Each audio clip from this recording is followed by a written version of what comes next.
नमः शिवाय। शिव जी सदा सहाय। ओम नमः शिवाय। गुरु जी सदा सहाय। शरधवशोधन की विधि।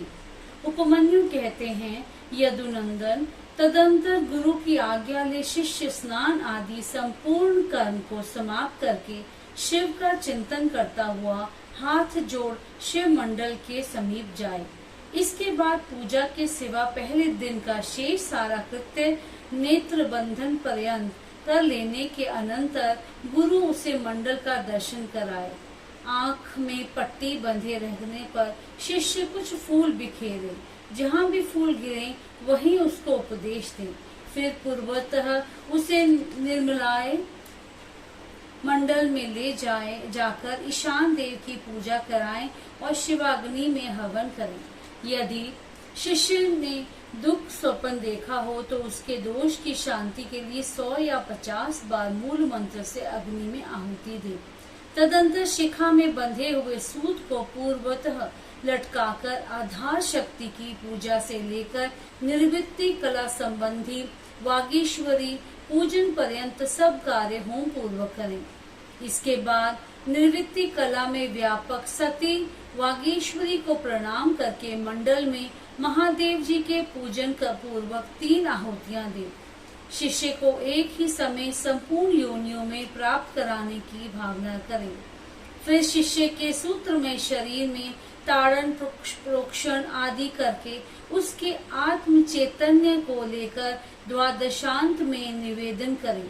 फिर वहां से भी उसे लेकर आचार्य मूल मंत्र से शास्त्रोक्त मुद्रा द्वारा मानसिक भावना से एक ही साथ संपूर्ण योनियों में संयुक्त करें। देवताओं की 8 जातियां हैं, तरयख योनियों की 5 और मनुष्य की 1 जाति। इस प्रकार कुल 14 योनियां हैं। उन सब में शिष्य को एक साथ प्रवेश कराने के लिए गुरु मन ही मन भावना द्वारा शिष्य की आत्मा को यथोचित रीति से वागीश्वरी के गर्भ में निविष्ट करें। वागीश्वरी में गर्भ की सिद्धि के लिए महादेव जी का पूजन प्रणाम और उनके निमित्त हवन करके यह चिंतन करें कि यथावत रूप से वह गर्भ सिद्ध हो गया। सिद्ध हुए गर्भ की उत्पत्ति, कर्मानुवृत्ति, सरलता, भोग प्राप्ति और पराप्रीति का चिंतन करें। तत्पश्चात उस जीव के उद्धार तथा जाति, आयु एवं भोग के संस्कार की सिद्धि के लिए 3 आहुति का हवन करके श्रेष्ठ गुरु महादेव जी से प्रार्थना करें।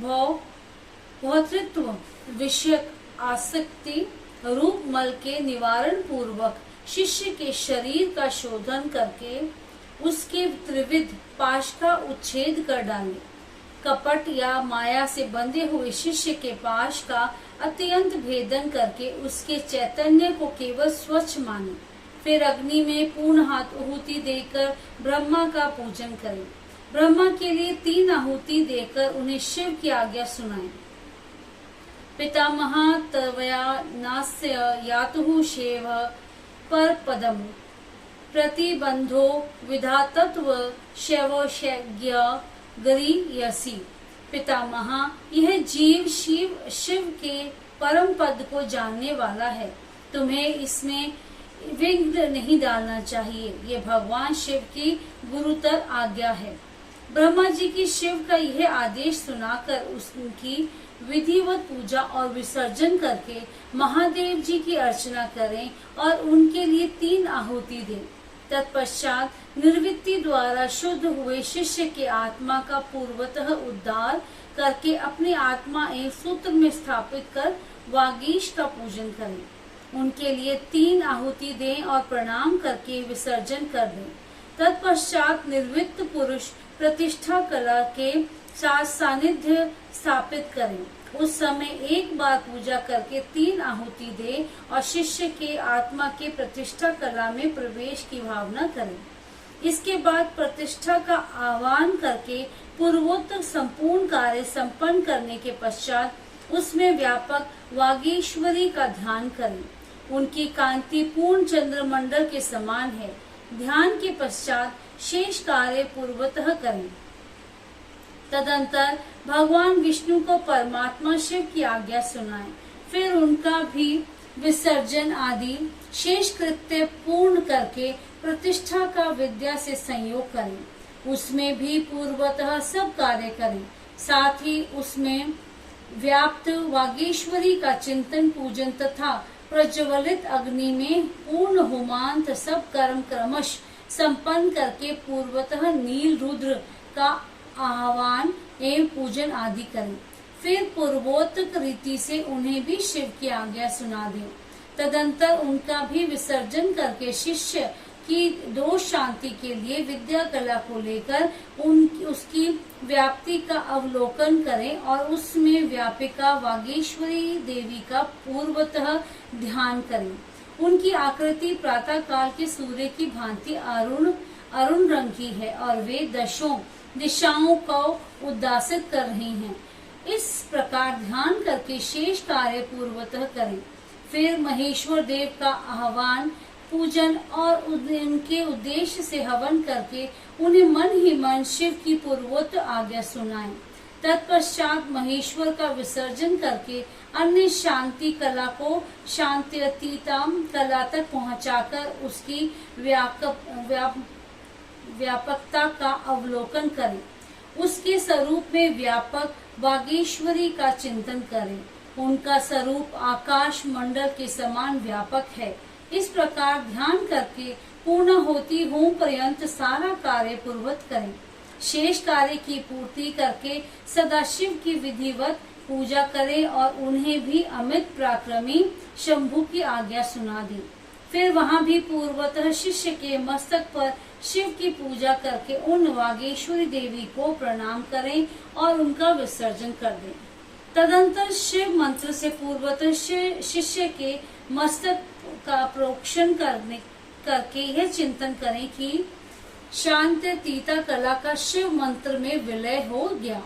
छहों अधवाओं से परे जो शिव की सर्वाध्यापिनी पराशक्ति है वह करोड़ों सूर्यों के समान तेजस्विनी है। ऐसा उसके स्वरूप का ध्यान करें।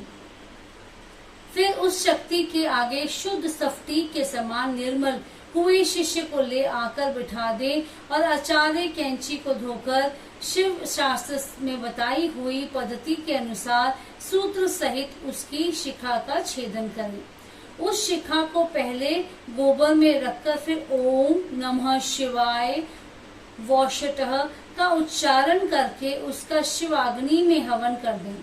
फिर कैंची धोकर रख दें और शिष्य की चेतना को उसके शरीर में लौटा दें। इसके बाद जब शिष्य स्नान आचमन और स्वास्थ्य वाचन कर ले तब उसे मंडल के निकट ले जाएं और शिव को दंडवत प्रणाम करके क्रिया लोप जनित दोष की शुद्धि के लिए यथोचित रीति से पूजा करें। तदंतर वाचक मंत्र का धीरे धीरे उच्चारण करके अग्नि में 3 आहुतियां दे। फिर मंत्र वैकल्प जनित दोष की शुद्धि के लिए देवेश्वर शिव का पूजन करके मंत्र का मानसिक उच्चारण करते हुए अग्नि में 3 आहुतियां दी।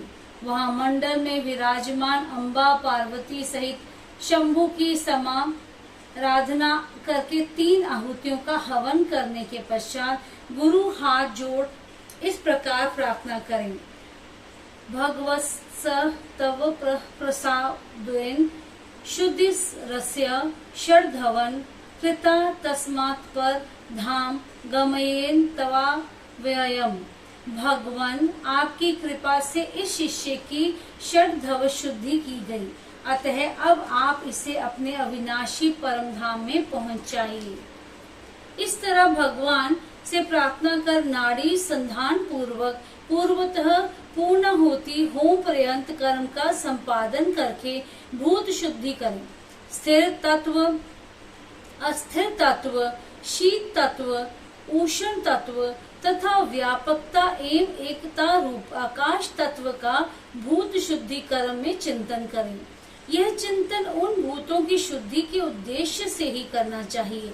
भूतों की ग्रंथियों का छेदन करके उनके अधिपतियों या अधिष्ठता देवताओं सहित उनके त्याग पूर्वक स्थिति योग के द्वारा उन्हें परम शिव में नियोजित करें। इस प्रकार शिष्य के शरीर का शोधन करके भावना द्वारा उसे दग्ध करें, फिर उसकी राख को भावना द्वारा ही अमृत कणों से अल्पवित करें। तदंतर उसमें आत्मा की स्थापना करके उसके विशुद्ध अध्वमय शरीर का निर्माण करें। उसमें पहले संपूर्ण अध्वों में व्यापक शुद्ध शांतिता कला के शिष्य के मस्तक पर न्यास करें।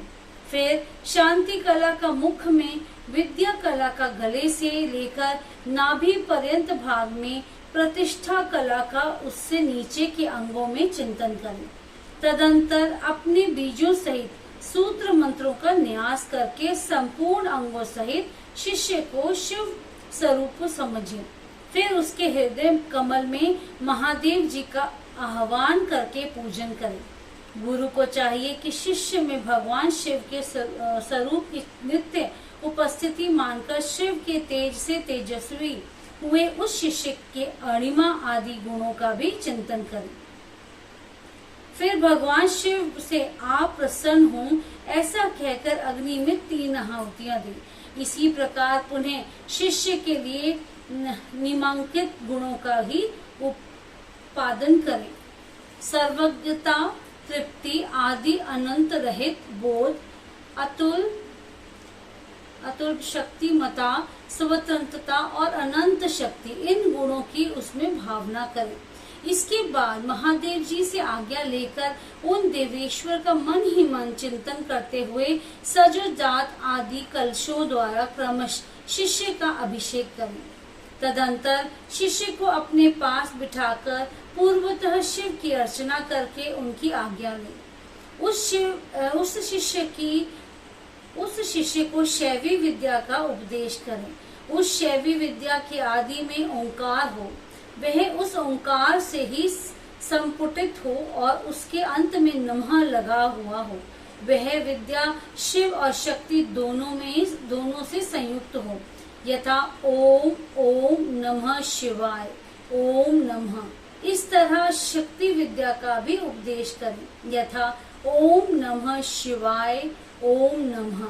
इन विद्याओं के साथ ऋषि, छंद, देवता, शिवा और शिव की शिव रूपता, आवरण पूजा तथा शिव संबंधी आसनों का भी उपदेश दें।